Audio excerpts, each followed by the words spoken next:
नमस्कार दोस्तों, हमारे BS शर्मा भारद्वाज चैनल में आप सभी दोस्तों का स्वागत है। आप सभी भक्त, माता, बहन, भाई सभी जो हैं हमारे चैनल के द्वारा कार्तिक मातम की कथा श्रवण कर रहे हैं। हम भगवान से ही प्रार्थना करते हैं कि आप सबके ऊपर हमेशा भगवान श्री नारायण की, राधा कृष्ण की कृपा दृष्टि बनी रहे। आज जो है हम अपनी वीडियो में 15वें दिन की कथा का वर्णन कर रहे हैं, दीपावली की कथा का वर्णन कर रहे हैं। अमावस्या के दिन माता लक्ष्मी की पूजा किस प्रकार की जाती है, ये कार्तिक मातम की कथा है। आप सभी ध्यान लगा करके इस कथा का श्रवण करें।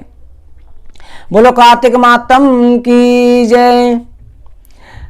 राजा पृथु ने नारद जी से पूछा कि नारद जी, कृपा करके बताइए कि अमावस्या के दिन किस प्रकार से माता लक्ष्मी का पूजन करें और यह दीपोत्सव कब से मनाया जाता है, लक्ष्मी माता किस प्रकार से आती है। नारद जी कहने लगे कि हे राजन, पहले समय पर सतसर्मा ब्राह्मण ने भी भगवान श्री कृष्ण का पूजन किया, उनके बाद में लक्ष्मी माता का पूजन किया था। राजा पृथु कहने लगे, यह सतसर्मा ब्राह्मण कौन था और उसकी कथा क्या है, लक्ष्मी माता की उसे कैसे प्राप्ति हुई। नारद जी कहने लगे, पहले समय जोरसेन देश में सुंदर बुद्धि वाला सतसर्मा ब्राह्मण रहता था। वो हमेशा धर्मार्थ कर्म करता, शिष्णा करके मन व्याकुल नहीं होता। उसके मन में संतोष तो था, परंतु कृष्ण भगवान की सेवा करते हुए यही प्रार्थना करता कि प्रभु मेरे पास में धन हो, तो धन से ही सुख होता है, धन से ही धर्म होता है, क्योंकि स्त्री पुत्रों को अलंकृत करके मनोरम में घर भी खरीदूं, मेरे पास में धन होना चाहिए। ऐसे अनेक मनोरथ करके वो देवताओं में उत्तम नारायण भगवान की भक्ति करता था और भक्ति के वास्ते नित्य प्रति तपस्या करता। जो भी पूजा पाठ में धन उपलब्ध होता उसे भगवान की पूजा में लगा देता था। इस प्रकार से भगवान विष्णु की पूजा करता, जो कमाई होती वो भगवान की पूजा में चली जाती, भोगों में चली जाती, हवन में चली जाती। धन एकत्रित नहीं हो पाता था, वो निर्धन का निर्धन ही रहता था। उदासीन दुखित होकर के धन के वास्ते उसने अनेक उपाय किए, परंतु कोई भी उपाय का फायदा नहीं हुआ। उसने और विद्वान ब्राह्मणों से पूछा तो एक विद्वान ब्राह्मण ने कहा कि आप जो है भगवान नारायण की पूजा करते हैं, नारायण भगवान तो मुक्ति देने वाले हैं, ये तो उल्टा धन छीन लेते हैं, तो मैं जो है महादेव जी की पूजा करनी चाहिए। विष्णु भगवान जो है ये कामना पूरी नहीं करते। भजन के आनंद में युक्त होकर के जो बैरागी होते हैं, जिन्हें संसार की चीजों की आवश्यकता नहीं है, उन्हीं के द्वारा भगवान विष्णु की पूजा होती है।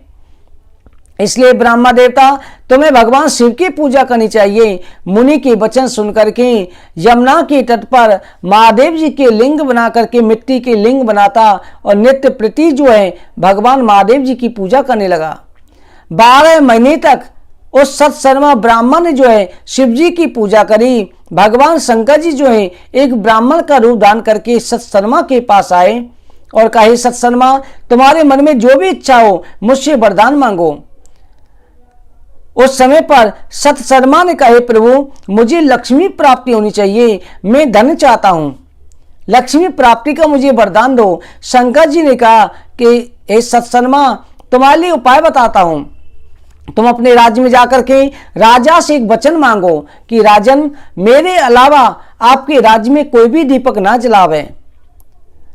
रात्रि को जो है उस समय पर तुम्हारे कहे अनुसार जब ये वचन होंगे तो उसके अनुसार जी अगर राजा के राज्य में कोई दीपक नहीं जलाएगा तो लक्ष्मी जी तुम्हारे घर जरूर आएंगी, और लक्ष्मी जी जब आए तुम अपनी अड़ पे रहना। महादेव जी ने सारी युक्ति बता दी। अब सतसर्मा ब्राह्मण जो है राजा के पास गया। राजा ने कहा कि ब्राह्मण क्या चाहिए। ब्राह्मण ने कहा कि राजन, मैं चाहता हूं जब दीपावली की अमावस्या आए उस दिन आपके राज्य में कोई भी दीपक न जलाए। राजा ने वचन दे दिया, कोई मुश्किल नहीं है।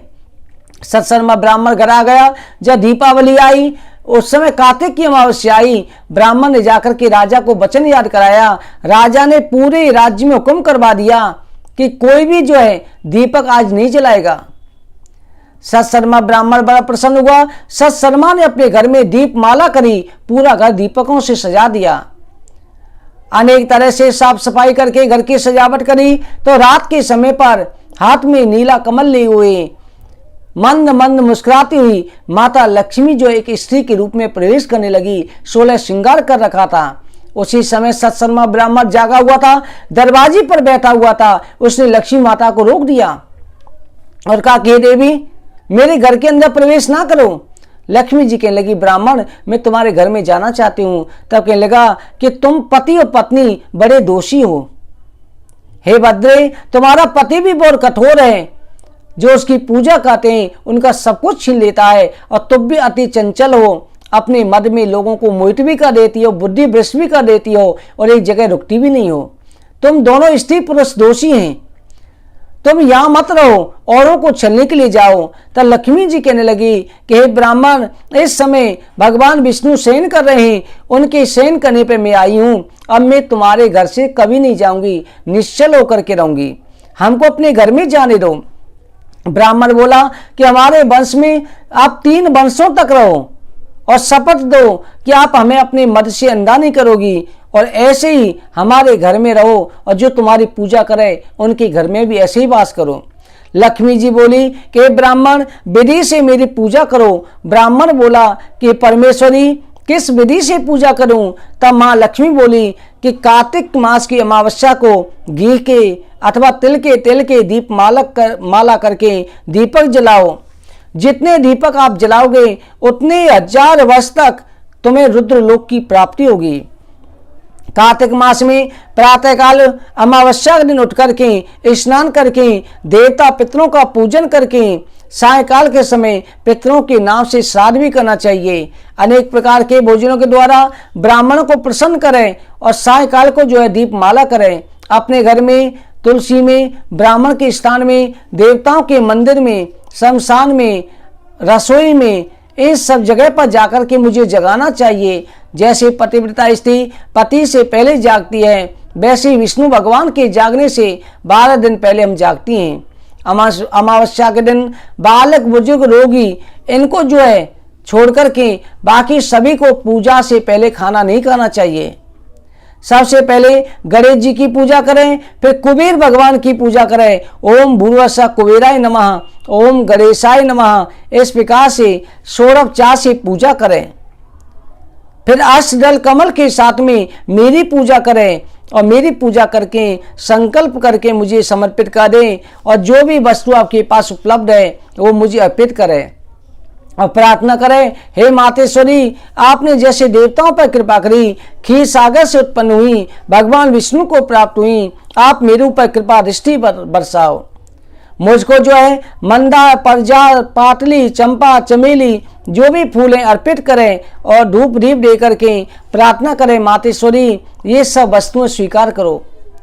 इस प्रकार से परमेश्वरी मुझको जो है नारियल, कपूर, केला इत्यादि का दान करें, और मेरी पूजा करेंगे तो मैं उस घर में हमेशा विराजमान रहूंगी। दीप माला करने से अति प्रसन्न हो जाती हूँ। इस प्रकार जो है सत्सरमा ब्राह्मण ने जो है पूजा करी, तो माता लक्ष्मी जो है उनके घर के अंदर प्रवेश कर गई, और सत्सरमा ब्राह्मण के घर में विराजमान रही। सत्सरमा ब्राह्मण जो है बड़ा प्रसन्न हुआ, और सत्सरमा के घर में आज भी माता लक्ष्मी की इतनी कृपा है कि सत्सरमा ब्राह्मण के वंशज ही जो पांडे कहे जाते हैं मथुरापुरी में विराजमान हैं। आज भी उनके घर में लक्ष्मी का वास है। लक्ष्मी उनके घर से कभी भी नहीं जाती। जितने भी जगह पांडे हैं सत्सरमा ब्राह्मण के वंशज हैं, वो सभी धनाढ्य हैं। इस प्रकार से माता लक्ष्मी की पूजा करेंगे, और अमावस्या की रात्रि को लाल बत्ती का दीपक जला करके माता लक्ष्मी के सामने जो है अवश्य रखना चाहिए, जो अखंड दीपक जले, पूरी रात जले।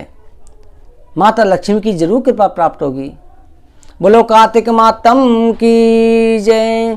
आज के दिन नारी सब्जी नहीं खाते हैं, तोरई भिंडी अलावा।